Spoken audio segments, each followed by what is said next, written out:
Hey everybody, Dirili here. Welcome back to another episode of Destiny's Princess.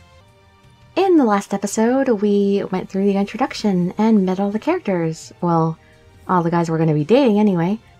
And as per a majority vote amongst my patrons, we are going to read Hanbei Takenaka's story first. He was my fiancé in the previous world. Well, and my fiancé in this one as well.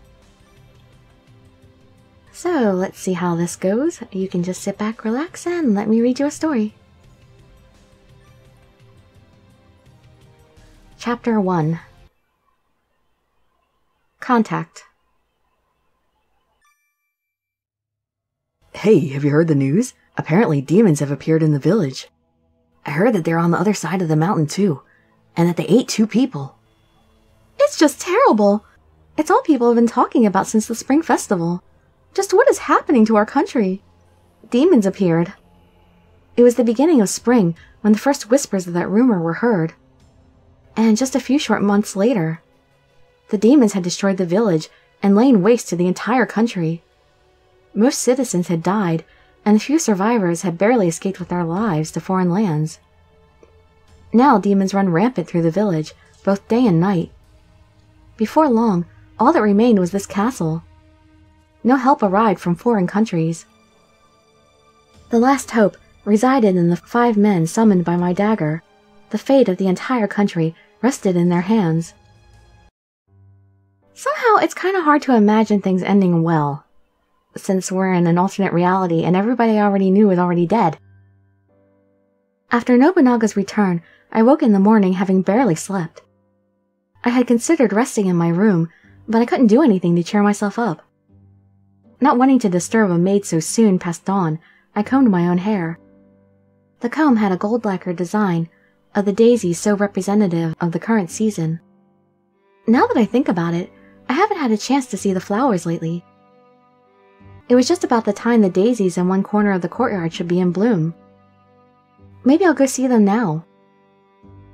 I'd survived after all. It wouldn't be a bad idea to appreciate the beauty of the flowers. Stop to smell the roses. I felt my mood depressed ever since the events of the previous evening starting to lift. I went outside and circled the veranda, still empty of the vassals who trained during the day. As I started to go out into the courtyard, I noticed someone else was already there.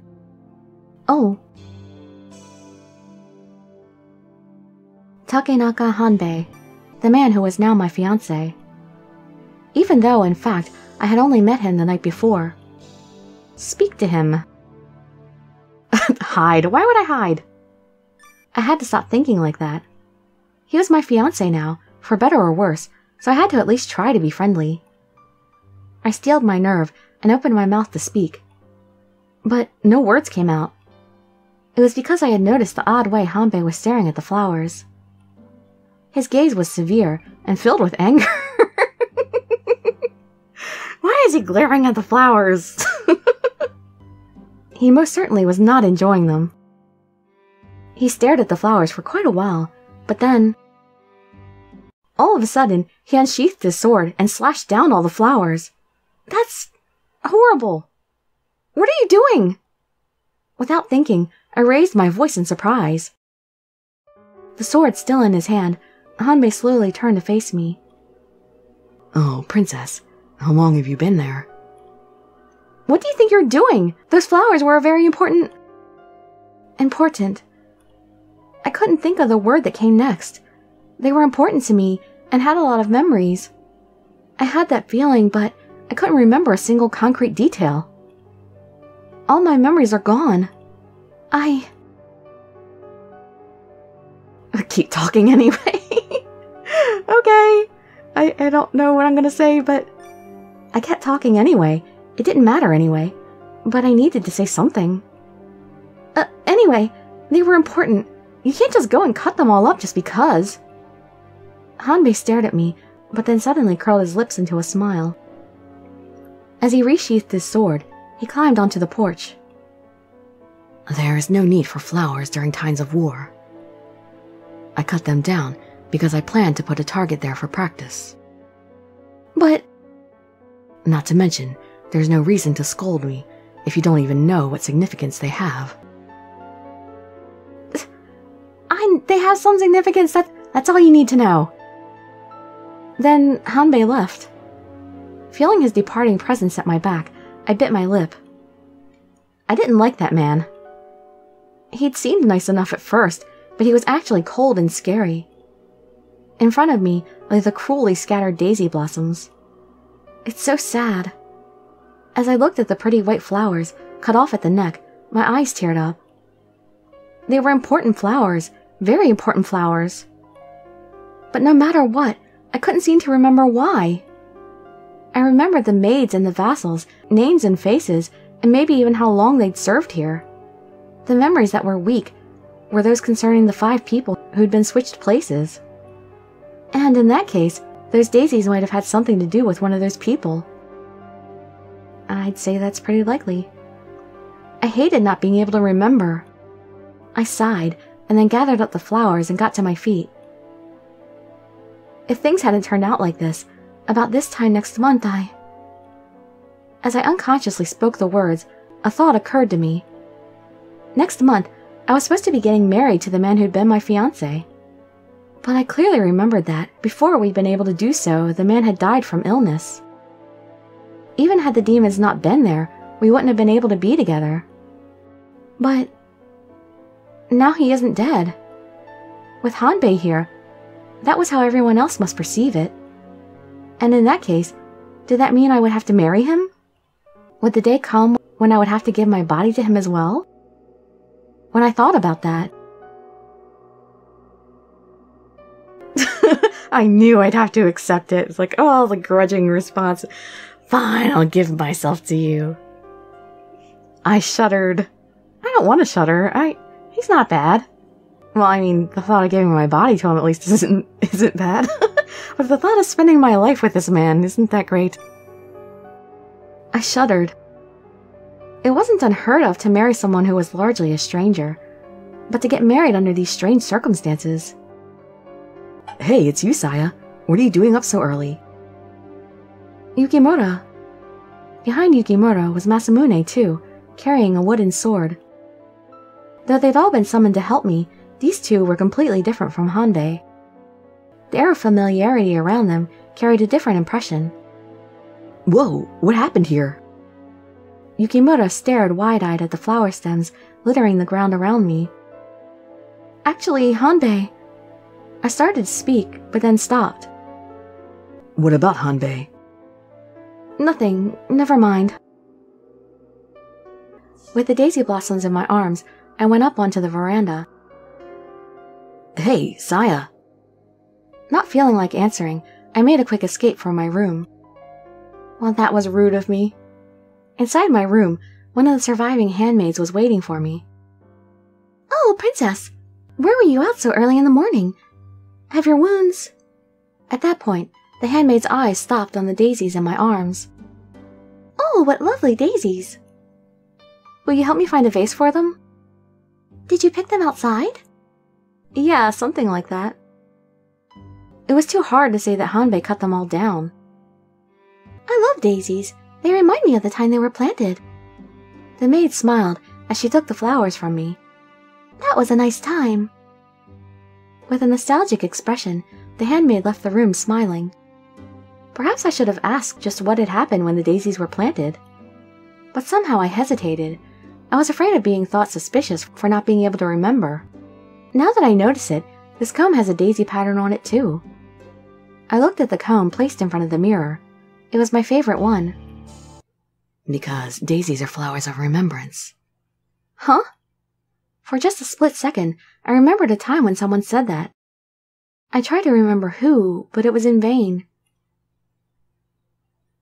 Later that afternoon, Hanbei visited my room. I apologize for my rudeness this morning. It was like the man sitting politely before me, smiling now, was a completely different man. Why did you do that? It's like I said, I intend to place a target there. However, I shouldn't have done such a thing without ever consulting you. Especially since they're the flowers we planted together. How could you? How could you cut down the flowers that we planted together? Hanbei's gaze was on the pot holding the arranged daisies behind me. Really? Were those daisies connected with my memory of my fiancé? This man had my fiancé's memories, and I couldn't remember my fiancé. If he said so, it must be true, but... Why was he looking at me like that? His eyes seemed to be searching my soul. So, you came here to apologize for the flowers? No, I also came to discuss something of importance. Our betrothal? Hanbei sat up straighter and lowered his head. Princess, I would like to speak to you about our previous agreement to be married. I would like to annul the arrangement. No! Those were the last words I had expected to hear. Annul? You mean cancel the engagement? Hanbei nodded silently. Yes, thinking that would be the best. I have already run it past Nobunaga as well. The handsome man before me spoke the news without one flinch or expression of emotion. This was, for me, wonderful news. It had repulsed me to consider marrying someone who was mostly a stranger. But, may I ask the reason why? We are in the middle of a war. It would not be suitable to hold a wedding in such times. Is that all? Yes, that's the only reason. Well, we don't have to annul the engagement, we can just postpone it. Hanbei then relaxed into a smile. Am I wrong in presuming that such a course of action is favorable for you too? I flinched, startled. Why do you say that? Last night when you were hurt, I was deeply worried about you. I rued that something had happened to my dear princess and that I hadn't been there for you. So when you woke up, I was incredibly relieved. The smile on the man's lips then disappeared. Then you looked at me as if you'd never seen me before. So, I wondered if your affections toward me might have changed. Don't tell me he did all that just because of this one look. Hanbei grinned as if joking, but his eyes were still as solemn and searching as before. He noticed. It was true. That time had been the first I'd laid eyes on him. He was sharp. He was the one summoned to replace my tactician fiancé after all. It wasn't surprising that Hanbei was at least, if not more, clever than he. First things first, I had to... lie. I feel like I could tell him the truth, but nope, the guide says to lie. I had to lie. I forced a smile to my face. That's absurd. My feelings haven't changed at all. I was just a little shaken up from the injuries, that's all. I'm so sorry if I hurt you. Is that so? It seems my imagination may have run away with me. Perhaps. Still, I do agree that a celebration such as a wedding wouldn't be proper at the moment.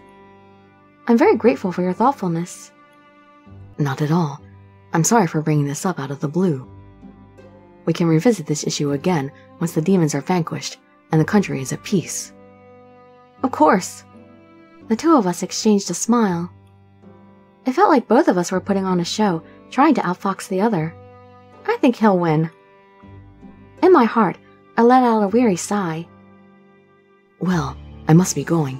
There's a council of war about to be held soon. That's fine. I appreciate you taking the time to see me. I know you must be busy. As I stood up to walk into the door, Hanbei on his way out stopped. That comb's design is the same as the flower from the courtyard. His eyes were on the comb with the gold lacquer daisy pattern. Yes, it is. I can see you like daisies. That makes me happy, being the one who planted them for you. By the way, where did you get the comb?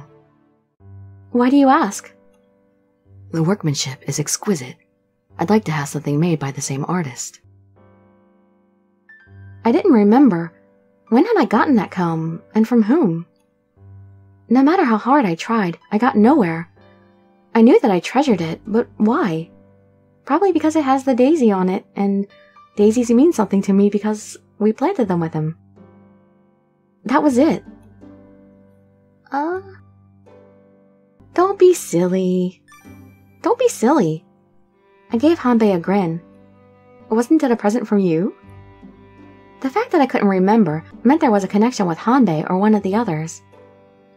The one I had planted those daisies with was my fiancé. If so, the same must be true for the comb. The smile disappeared from Hanbei's face. I think you're right. I only asked because with the lighting here, it looked like a different comb. Oh, don't lie to me. I think you were testing me. I'm sorry. No, it's fine. Well, I guess I'll be off. See you later. With that, Hanbei left my room. I immediately felt my legs go weak. I'm so tired. He truly was a frightening man.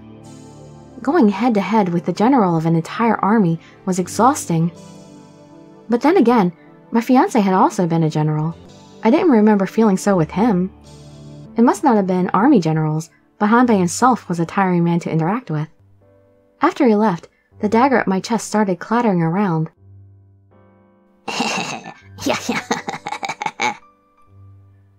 Don't screech like that. What's so funny? That guy, Takekana Banhei, Takakeha Nanbei? Takenaka Hanbei. Yeah, that Keitanaha Kanbei. He's definitely onto you. It's Takenaka Oh, whatever. What do you mean onto me? I mean, he's onto your little trick. As hard as it was to believe, there was a part of me that thought it might be so. Of course, it was unthinkable that he could have figured everything out. But surely, the reason he'd probed me with questions was because he noticed something odd. Which means your own skill is far from perfect, Don't be silly. What did you expect from the skill of a mere little demon, teehee? Teehee? In reality, I was in the middle of a very precarious situation. Men who had once been dead were alive again, as totally different men than before. No one at the castle seemed to notice anything wrong, but how long would that last? Anyway, you better be careful, princess. That one is a dangerous man. Don't you think that I already... Shh! I heard footsteps in the hallway heading my way. Right after I'd shushed the dagger, I heard a voice from outside. Princess, I bought tea. Come in. The handmaid entered the room and immediately spoke with disappointment. I guess Sir Hanbei's already left. Yeah, he said he had to go to a war council. I passed by him outside. What a handsome man he is. Are you trying to steal him from me? We were all just talking about him, wondering if he'd always been so good-looking. Don't you worry about my fiancé, little handmaid. Well, I guess he's not really my fiancé anymore, huh? I guess he's fair game, oh well. I'm so jealous of you, princess. He's such a kind and gentle-mannered man. Clearly, you don't know him as well as I do. Really? Oh, yes. Oh, that reminds me. The handmaid clapped her hands. He said something strange to me. Something strange? He asked me about daisies. He seemed rather excited. He asked what kind of flowers they were, how long they'd grown there, things like that. I heard that daisies had been imported to this country by early Europeans. Coming to Japan around the time my grandfather was young, they were now a very common sight. They weren't especially rare or unique, so why was Hanbei so interested in them? Because I like them! He told me a few minutes ago he wanted to have something with a daisy pattern made too. I wonder if he's got something special in mind. Oh no, I can't believe myself. It takes the fun out of a surprise hearing about it beforehand. If Hanbei's talking about daisies, it must be a present for you, princess. I'll pretend I never heard a thing about it. Good. The handmaid smiled, pleased. Anyway, I wish you too much happiness together. I can't wait for your wedding. She still didn't know that the wedding had been cancelled. Realizing they'd all find out sooner or later, a sigh escaped my lips. It was the very next morning that the demon army advanced on us. Oh, chapter 1 is over. I think 2 chapters is going to be too long for a video. I guess I'll see after the editing, but I think these are just going to be slightly short. Well, that'll give me a little bit of extra time anyway, because basically when this game came out, I was supposed to be lightening up my work schedule on the videos so I could have some time to work on my dolls and make some money and then learn Japanese. But then this game came out and I was like, oh, I just love Sengoku period stories. So I had to play this game. I had no choice in the matter. I had to play it. It wasn't my choice. It had to be done. So no break for me yet. I gotta finish this game first. And then I'll get back on track, doing other things in my life. So tune in tomorrow for the next part of Takenaka Hanbei's route. Hope to see you there, or perhaps in some of my other videos. And I'd be so grateful for any likes, comments, subscriptions, or shares with your friends to show some support. Thank you so much for joining me, and I wish you all health, happiness, and safety. Dirili signing out. Bye-bye, everybody.